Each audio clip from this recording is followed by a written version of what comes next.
9 chapters जो index में दिए थे रैंडमली किसी को नहीं उठाएंगे, भर भर के क्वेश्चंस इनऑर्गेनिक के इस चैप्टर में से आएंगे। सबसे पहले हम चैप्टर्स को कैटेगराइज करेंगे, किस कैटेगरी में कितने चैप्टर्स आते हैं उस हिसाब से इसमें बात करेंगे। 101% 8 मार्क्स देने वाला चैप्टर है। लास्ट ईयर ही आपके कुछ चैप्टर्स ड्रॉप आउट हो चुके हैं। एनसीईआरटी ने कुछ चैप्टर्स को रिड्यूस किया है।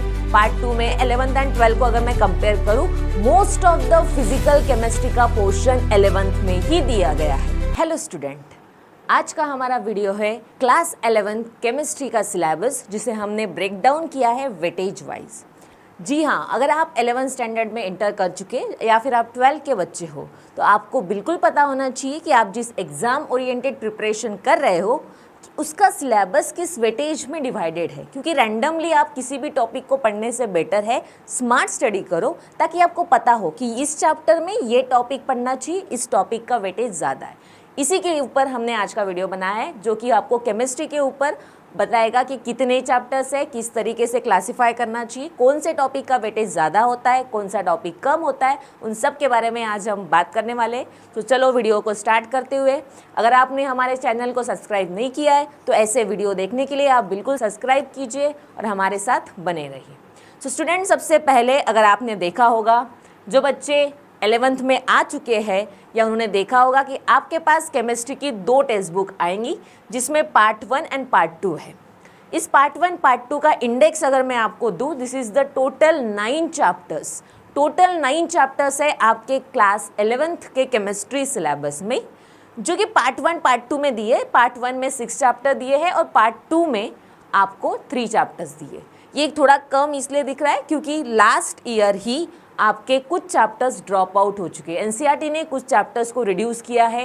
पार्ट 2 में एस ब्लॉक, पी ब्लॉक था, बहुत सारे ऐसे चैप्टर्स थे जिसको रिड्यूस करने की वजह से आपको सिर्फ 9 चैप्टर्स अभी फ़िलहाल दिखेंगे। अब लगता है कि सिर्फ 9 ही चैप्टर्स है, ईजिली हो जाएंगे, बट बिल्कुल नहीं। 9 चैप्टर्स जो कि प्रॉपरली क्लासीफाई करके दिए हैं, सो उसके अंदर टॉपिक देखोगे तो बहुत सारे हैं। तो आपको बहुत सारे के जगह जो वेटेज वाइज है उस पर फोकस ज़्यादा करना। सो पढ़ोगे कैसे? जैसे कि लास्ट वीडियो में भी मैंने कहा था, केमिस्ट्री को पढ़ने का तरीका, केमिस्ट्री डिवाइडेड इनटू 3 पार्ट्स। सो हम भी इन 9 चैप्टर्स को डिवाइड करेंगे 3 पार्ट्स में, that is physical, inorganic and organic. जी हाँ बच्चों, कि आपके 9 चैप्टर्स जो इंडेक्स में दिए थे रैंडमली किसी को नहीं उठाएंगे। सबसे पहले हम चैप्टर्स को कैटेगराइज करेंगे, किस कैटेगरी में कितने चैप्टर्स आते हैं उस हिसाब से उसमें बात करेंगे। तो सबसे पहले मैं बात करती हूँ फिजिकल केमिस्ट्री। क्लास 11 में फिजिकल केमिस्ट्री के टोटल 5 चैप्टर्स हैं। जी हाँ, 5 चैप्टर्स। जनरली देखा जाए 11th एंड 12th को अगर मैं कंपेयर करूँ, most of the physical chemistry का पोर्शन 11th में ही दिया गया है। 12th में सिर्फ गिन चुन के 3 चैप्टर्स हैं जो कि आपको फिजिकल केमिस्ट्री में आएंगे, बाकी भर भर के फिजिकल केमिस्ट्री 11th में ही है। अगर उस 11 के फिजिकल केमिस्ट्री के चैप्टर्स की बात करूँ तो सबसे पहला चैप्टर है some basic concept of chemistry.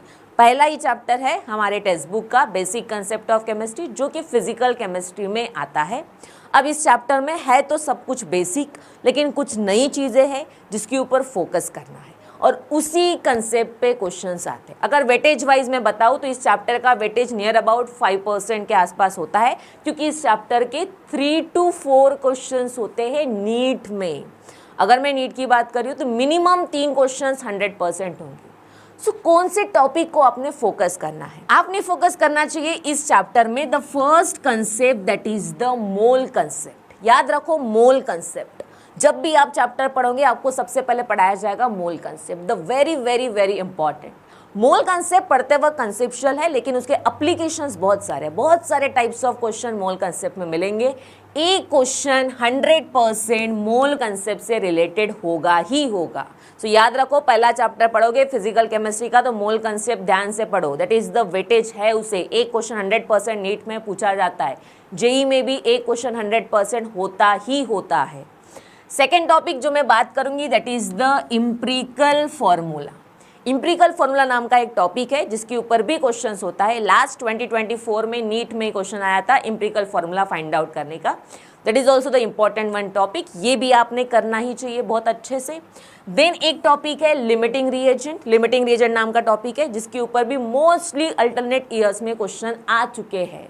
सो आपको ध्यान रखना है mole concept, limiting reagent, empirical formula, molecular mass, इन जैसे टॉपिक पे क्वेश्चन बनने के चांसेस ज़्यादा होते हैं।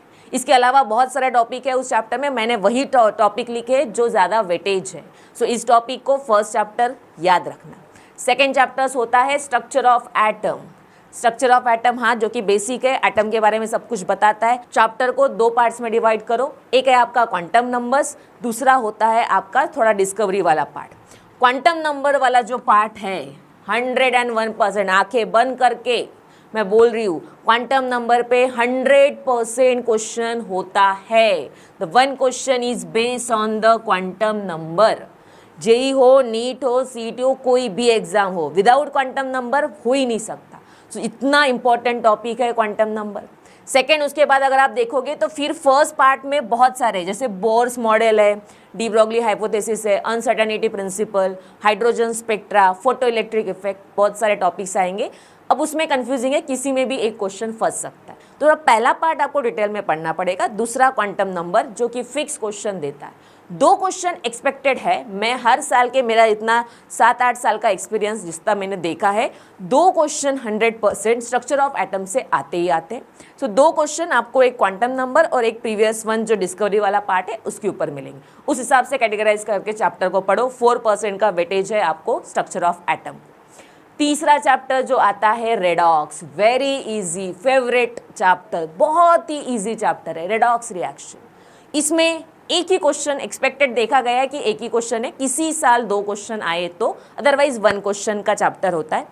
एक क्वेश्चन किस में आएगा, दैट इज द बैलेंसिंग। एक टॉपिक है बैलेंसिंग रेडॉक्स रिएक्शन करके, उसके ऊपर अल्टरनेट ईयर्स हर एक साल में आपको ये क्वेश्चन मिलेगा। जेई में भी इवन उसने यही टॉपिक चूज किया है, फेवरेट टॉपिक है इस चैप्टर का, और नीट में भी। सो बैलेंसिंग वाला टॉपिक पक्का करो, एक क्वेश्चन 4 मार्क्स 100% मिलेंगे। नेक्स्ट मैं बात करूंगी एप्लीकेशंस। एप्लीकेशन पे ज़्यादातर नहीं आता है, एक आधे बार question, but the oxidation number, oxidation number वाला टॉपिक, ऑक्सीडेशन नंबर निकालना हो तो ऑब्वियसली बेसिक है, आता ही है, लेकिन इस चैप्टर ओरिएंटेड क्वेश्चन उन्होंने फ्रेम कर चुके हैं। सो जनरली 1 या 2 क्वेश्चन, हार्डली 3%, 2 या 3% का वेटेज है, बट इजी क्वेश्चन आता है, बिल्कुल डिफिकल्ट नहीं। तो रेडॉक्स भी आपको उतने ही 100% जितना वो मार्क्स का चैप्टर है कवर करके देगा। तो बैलेंसिंग वाला टॉपिक मत भूलना, और oxidation number and application 3 parts करके जाओ। एक होता है उसमें types of reaction, disproportionation reaction, alternatively उसके ऊपर भी क्वेश्चंस आए। थोड़े से हाईलाइटेड टॉपिक को देखो, आपको 100% उस चैप्टर में से क्वेश्चन सॉल्व होंगे। Next 4th chapter physical chemistry का जो आपके पास है वो आपको मिलेगा थर्मोडायनामिक्स। जी हाँ बच्चों, थर्मोडायनामिक्स आपका 4th चैप्टर 11th में जो कि फिजिकल केमिस्ट्री में आता है।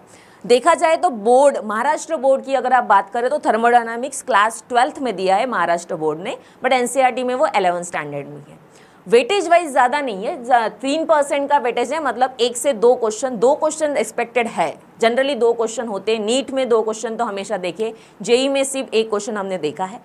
इसमें ना बहुत सारे टॉपिक्स है एक्चुअली, बट आप थोड़ा कैलकुलेटिव वे में पढ़ोगे तो थर्मोडायनामिक्स कवर अप होता है। Generally entropy, enthalpy, work done, इन कैलकुलेशन पार्ट्स पे न्यूमेरिकल्स, ऑब्वियसली फिजिकल केमिस्ट्री तो इसमें न्यूमेरिकल पार्ट्स वाला बहुत सारे क्वेश्चंस बनेंगे। सो वर्क डन वाला क्वेश्चन मैंने बहुत बार देखा है, हम लोगों ने एनालिसिस करते वक्त देखा है। एंट्रोपी, एंथैल्पी कैलकुलेट करो, बॉन्ड एनर्जी के बारे में, तो ऐसे जनरल टॉपिक्स पे मैंने थर्मोडायनामिक्स में बहुत सारे ऐसे क्वेश्चंस देखे हैं। सो थर्मोडायनामिक्स भी आपको 2 मार्क्स 2 क्वेश्चन देगा, 8 मार्क का चैप्टर है, तो उस हिसाब से आप टॉपिक को पकड़ो। Entropy, enthalpy and work done, इतने 3 टॉपिक भी आपने पक्के किए, 2 क्वेश्चन बनेंगे ही बनेंगे। लास्ट चैप्टर है आपका फिजिकल केमिस्ट्री का, विच इज द इक्विलिब्रियम, जिसमें 2 पार्ट्स आता है, chemical equilibrium and ionic equilibrium, most important of physical chemistry. Physical chemistry का इंपॉर्टेंट चैप्टर जो आपको मिनिमम 4 क्वेश्चन फंसाएगा। लास्ट 2024 का मैं बता रही हूँ, 3 क्वेश्चन आए थे इक्विलिब्रियम से, मे बी द 4 भी हो सकते हैं इस साल। तो जितना फोकस करोगे इक्विलिब्रियम भर भर के करो, आप 12 से 16 मार्क्स देगा एक ही चैप्टर आपको फिजिकल केमिस्ट्री का, जिसका वेटेज देखो, मिनिमम आपको वेटेज दिखेगा 6% या 6 to 8% वेटेज है इक्विलिब्रियम का। अब आप फोकस क्या करोगे, इक्विलिब्रियम चैप्टर में एक कंसेप्ट होती है find out the equilibrium constant. Equilibrium constant in terms of Kc, Kp और Qc, ठीक है ना, Kc, Kp के टर्म्स में, या फिर एक प्रिंसिपल है that is called as Le Chatelier principle. 100% question, last year ही क्वेश्चन पूछा था, 100% क्वेश्चन आपको मिलेगा ली-चैट्रियल प्रिंसिपल। डायरेक्शन बताओ, क्या डायरेक्शन होगा रिएक्शन का, इक्विलिब्रियम कांस्टेंट, बहुत सारे फैक्टर्स है। सो ली-चैट्रियल प्रिंसिपल क्वेश्चन बनेगा ही बनेगा। Kp कैलकुलेट करो, Kc कैलकुलेट करो, क्वेश्चन बनेगा। सो ये कुछ टॉपिक है केमिकल इक्विलिब्रियम के जिसमें आपको क्वेश्चंस मिलेंगे। आपको आयोनिक इक्विलिब्रियम उसी का पार्ट है जिसमें एसिड बेस इंडिकेटर वाला थोड़ा सा practical chemistry, acid base reactions, acid base theory, then आपको आएगा पीएच, पीएच है, बफर है and solubility product. PH, buffer and solubility product important for the ionic equilibrium. Kp Kc निकालना हो, ली-चैट्रियल प्रिंसिपल हो, वो आपका है केमिकल इक्विलिब्रियम। सो जनरली 3 से 4 क्वेश्चन 100%, 3 क्वेश्चन तो आने ही आने वाले हैं नीट में। जेई में 2 क्वेश्चन आते हैं एक्सपेक्टेड अगर देखा जाए तो। सो अगर आप उस चैप्टर को उतने प्रॉपरली करोगे तो सोच लो आज ही आपके 16 मार्क्स एक चैप्टर देगा। सो उतने हिसाब से आपने उस चैप्टर को प्रिपेयर करना चाहिए। तो ये थे आपके 5 चैप्टर्स जो कि फिजिकल केमिस्ट्री के। ऑलमोस्ट फिजिकल केमिस्ट्री आपने 11 में पढ़ ली, 12th में ज़्यादा टेंशन ही नहीं रहेगा। अब हम बात करते हैं ऑर्गेनिक केमिस्ट्री की। ऑर्गेनिक केमिस्ट्री में आपको क्लास 11 में 2 ही चैप्टर्स मिलेंगे, जिसमें एक आता है some basic principle of chemistry, जिसको अपन शॉर्टकट में कहते हैं जीओसी, एंड सेकेंड चैप्टर है हाइड्रोकार्बन। 2 ही चैप्टर है आपके 11th में, क्योंकि ऑर्गेनिक भर भर के आपको दिया है क्लास 12th में। जितनी भी ऑर्गेनिक केमिस्ट्री आप पढ़ोगे वो सारी आप 12th स्टैंडर्ड में पढ़ने वाले हो, लेकिन 11th में जो 2 चैप्टर्स है उतने ही इंपॉर्टेंट्स है। सी वेटेज ही मैं बोल रही हूँ, some basic principle of organic chemistry 7%, 4 से 5 क्वेश्चन। सोचो एक चैप्टर 4 क्वेश्चन दे रहा है, मतलब कितना इंपॉर्टेंट है। क्योंकि जीओसी ऐसा चैप्टर है जो ऑर्गेनिक का बेस आपको बता रहा है, साथ में बहुत सारी कंसेप्ट बता रहा है जिसके ऊपर क्वेश्चन हर साल आते हैं। जिसमें से एक टॉपिक जो सबको पता है that is the IUPAC nomenclature. अगर मैं बात करूं, एक टॉपिक होता है IUPAC नोमेनक्लेचर, 101% क्वेश्चन आपको दिखेगा उसके ऊपर, क्योंकि IUPAC नोमेनक्लेचर में आपको नाम लिखो या उसके रिलेटेड कोई क्वेश्चन 100% है। दूसरा होता है आपका प्यूरिफिकेशन टेक्निक। जीओसी में आपने पढ़ा होगा, बहुत सारी प्यूरिफिकेशन टेक्निक आप पढ़ोगे। हर साल एक क्वेश्चन प्यूरिफिकेशन टेक्निक पे भी बनाया जाता है। So purification technique is also that much important. तीसरा topic that is the qualitative and quantitative analysis. 2 parts है, क्वालिटेटिव क्वांटिटेटिव एनालिसिस, जिसमें एक इसमें आपको आइडेंटिफाई रिएक्शन दी है एलिमेंट एक्स पता करने के लिए, दूसरी इसमें आपको फॉर्मूलेज दी है। दोनों टॉपिक उतने ही इंपॉर्टेंट है, आइदर एक या एक के ऊपर क्वेश्चन मतलब वाइस वर्सा आता है। एक दैट इज द इफेक्ट है, जैसे resonance, inductive effect, hyper conjugation, इस इफेक्ट से रिलेटेड एक क्वेश्चन बनाते। जैसे एग्जांपल दे रही हूँ, carbocation stability, carbon anion stability, order में लगाओ। इन चीज़ों को एक्सप्लेन करने के लिए इस इफेक्ट की ज़रूरत पड़ेगी।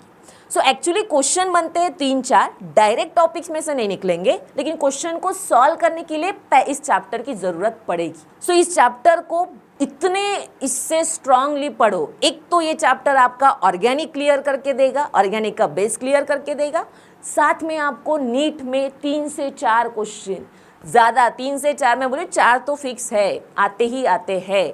अलग अलग टॉपिक्स में रखोगे तो इसके क्वेश्चंस मिलेंगे, that much important. Next chapter जो ऑर्गेनिक केमिस्ट्री का क्लास 11 में आप पढ़ोगे which is the hydrocarbon. Hydrocarbon आपने 10th में भी पढ़ा था, 11 में भी वही है, लेकिन एक्स्ट्रा है, जिसमें अल्केन, अल्कीन, अल्काइन और आपको एरोमेटिक कंपाउंड के बारे में बताया है। इसमें से मैं बोलूँ एरोमेटिक कंपाउंड बेंजीन, जिसमें एरोमेटिक कैरेक्टर फाइंड आउट करो, ऐसा क्वेश्चन देखा गया है, दैट इज इम्पॉर्टेंट। और अल्केन अल्कीन की जो रिएक्शंस है, जनरल रिएक्शंस, वो रिएक्शन वैसे तो आपको क्लास 12 में ऑर्गेनिक में काम में आएंगी, क्योंकि उससे इंटरलिंक है। मैंने इससे पहले भी आपको वीडियो में बताया, ऑर्गेनिक इज द सीक्वेंस, जिसमें सीक्वेंस सिखाया जाता है। तो सीक्वेंस सीखने के लिए ऑर्गेनिक सीखो, मतलब हाइड्रोकार्बन सीखोगे तो 12 का हैलोजन डेरिवेटिव, अल्कोहल, फिनॉल पढ़ पाओगे। क्योंकि इसका रिएक्शन उससे इंटरकनेक्टेड है, तो आसानी से क्वेश्चन इंटरलिंक होते हैं। सो हाइड्रोकार्बन के क्वेश्चन डायरेक्ट टॉपिक पर डिपेंड नहीं रहेंगे, बहुत कम मिलेंगे, 1 या 2 हार्डली, लेकिन इसके इंटरलिंक क्वेश्चन आपको ऑर्गेनिक केमिस्ट्री में बहुत सारे मिलेंगे। इसलिए चैप्टर को ऑर्गेनिक के 2 ही है, लेकिन ऐसे पढ़ो कि आपको ये आने ही वाले। वेटेज आपको लग रहा होगा हाइड्रोकार्बन का कम है, लेकिन बेस वाइज उतना ही इम्पॉर्टेंट है। नेक्स्ट पार्ट की बात करते हैं, जो कि है आपका इनऑर्गेनिक केमिस्ट्री। जी हाँ, इनऑर्गेनिक केमिस्ट्री जिसके आपको क्लास 11 में 2 चैप्टर्स दिखेंगे। एक है पीरियोडिक टेबल क्लासिफिकेशन वाला, सेकंड है chemical bonding. Most important inorganic chapter है केमिकल बॉन्डिंग। पहले मैं बात करती हूँ classification of elements and that is the periodic table वाला। इस चैप्टर को बेसिक चैप्टर बोला जाता है। मुझे लगता है क्लास 11 में जब भी कोई पहला चैप्टर पढ़ाएंगे तो कभी कभी यही चैप्टर पहला पढ़ाया जाता है, जिसमें पीरियोडिक टेबल का इंट्रोडक्शन है। इस चैप्टर का भी वेटेज बहुत है। नीट के हिसाब से अगर मैं बताऊँ आपको, तो इस चैप्टर के भी 2 से 3 क्वेश्चंस आपको मिलेंगे, जिसको 5% का वेटेज दिया है। 2 क्वेश्चन तो 101%। पढ़ोगे क्या? General trends, left to right क्या होता है, टॉप टू बॉटम क्या होता है, क्या एटॉमिक साइज का चेंज हो रहा है, ionic radius, atomic radius, ionization enthalpy, बस ट्रेंड पढ़ो एंड एक्सेप्शनल पॉइंट। मैं तो ऐसे बोलती हूँ बच्चों की, बच्चों बस आओ, एक 1 शॉट में देती हूँ आपको एक्सेप्शनल पॉइंट, लो 4-8 मार्क्स मेरे तरफ से लेकर जाओ। इतना गारंटी वाला चैप्टर से कोई ज़्यादा टेंशन नहीं, कुछ नहीं। थ्योरेटिकल क्वेश्चंस आते हैं, जितना ज़्यादा एक्सेप्शनल पॉइंट को आप पढ़ पा रहे हो, याद रख पा रहे हो, रखो। 101% 8 मार्क्स देने वाला चैप्टर है इनऑर्गेनिक का क्लासिफिकेशन ऑफ एलिमेंट। करेक्ट। सो इतने अच्छे से करो, इतने अच्छे से ट्रेंड्स को लर्न करो, इतने अच्छे से एक्सेप्शनल पॉइंट्स को लर्न करो कि आपका एक भी क्वेश्चन ना चुके। इवन जेई ने भी आजकल 2-2 क्वेश्चन इस चैप्टर पे डालना चालू किया, वो भी इजी जनरल ट्रेंड्स पूछ के हुए, बस एक्सेप्शनल पॉइंट पे फोकस करते हो। तो इतना ही सिंपल चैप्टर है आपका ये। नेक्स्ट चैप्टर जो आपको दिख रहा है, chemical bonding and molecular structure. Chemical bonding inorganic का मैं एक हाईली वेटेज चैप्टर जिसको बोलते हैं, वो है आपका केमिकल बॉन्डिंग। पढ़ते वक्त मैंने बस 3 टॉपिक लिखा, देखो VBT, VACPR and MOD, 3 theory. General topic में उसमें भी वही है, valence bond theory, VACPR theory, molecular orbital theory. भर भर के क्वेश्चंस इनऑर्गेनिक के इस चैप्टर में से आएंगे। मॉलिक्यूलर ऑर्बिटल थेरी, मेरा नाम लिख लो बच्चों, अगर आपको इस टॉपिक का क्वेश्चन नहीं मिला तो 100% मॉलिक्यूलर ऑर्बिटल थेरी, नीट हो जेई हो, होता ही होता है। 101% क्वेश्चन मॉलिक्यूलर ऑर्बिटल थेरी आएगा। क्या? मैग्नेटिक कैरेक्टर निकालो, बॉन्ड ऑर्डर का ऑर्डर लगाओ, कौन एग्जिस्टेंस में है नहीं है, सिंपल क्वेश्चन। एक बार मॉलिक्यूलर ऑर्बिटल थेरी पढ़ लो, इजी है। कोई भी दुनिया का क्वेश्चन आकर उस टॉपिक पे फ्रेम करे, आएगा ही आएगा, इजी टॉपिक है। एक है VBT एंड VACPR, जिसमें आपको हाइब्रिडाइजेशन निकालना है, ज्योमेट्री निकालना है। 101% क्वेश्चन, किसी भी प्रीवियस ईयर का पेपर निकालो, चेक करो, मिलेगा ही मिलेगा। MOD का क्वेश्चन होता ही है, हाइब्रिडाइजेशन ज्योमेट्री निकालने का क्वेश्चन होता ही है। तो ये ऐसा टॉपिक है जो NTA ने भी बताया कि हाँ ये है, मतलब है, इसका क्वेश्चन आएगा, मतलब आएगा ही। सो इस टॉपिक को भूल के भी मत भूलना, 100% पढ़ के जाओ, आपको वेटेज मिलेगा। साथ में कुछ ऐसे डाइपोल मोमेंट है, फजान रूल है, कुछ छोटे छोटे ऐसे टॉपिक है जो और क्वेश्चन को फ्रेम करते हैं। बॉन्ड एंगल लगाना, बॉन्ड स्ट्रेन के बारे में, तो कुछ टॉपिक इसमें से निकलेंगे। मैंने आज तक देखा है कि इस टॉपिक के 4 क्वेश्चन, हार्डली 3-4 क्वेश्चन तो मिलते ही मिलते। MOT का फिक्स, VBT VACPR का फिक्स और एक other topic. So that much सोचो, 12 से 16 मार्क्स सिर्फ केमिकल बॉन्डिंग देगा। तो इनऑर्गेनिक में बोलते जब पढ़ के जाओ तो 11 में केमिकल बॉन्डिंग मत भूलना। बाकी का इनऑर्गेनिक आपको 12th में मिलेगा, बाकी का ऑर्गेनिक भी आपको 12th में मिलेगा, लेकिन जो इनऑर्गेनिक और ऑर्गेनिक आपको क्लास 11 में दिया है उतना ही इम्पॉर्टेंट है। तो ये आपके टोटल 9 चैप्टर्स है, physical, inorganic and organic wise, जो मैंने आपको क्लासीफाई वेटेज वाइज बताए। जिस टॉपिक को मैंने अंडरलाइन करके बताया, सुन लो, 100% आएगा ही। अगर उतने फोकस से ही आप क्लास 11 से पढ़ना चालू कर दोगे, अगर 12th में हो तो अभी से आप उसके ऊपर काम करना चालू करोगे, तो आपके मार्क्स 100% बढ़ेगी। सो बच्चों, अगर आपको हमारा वीडियो अच्छा लगा है तो प्लीज़ सब्सक्राइब करो, लाइक करो और ऐसे वीडियो को देखने के लिए हमारे साथ बने रहो। Thank you.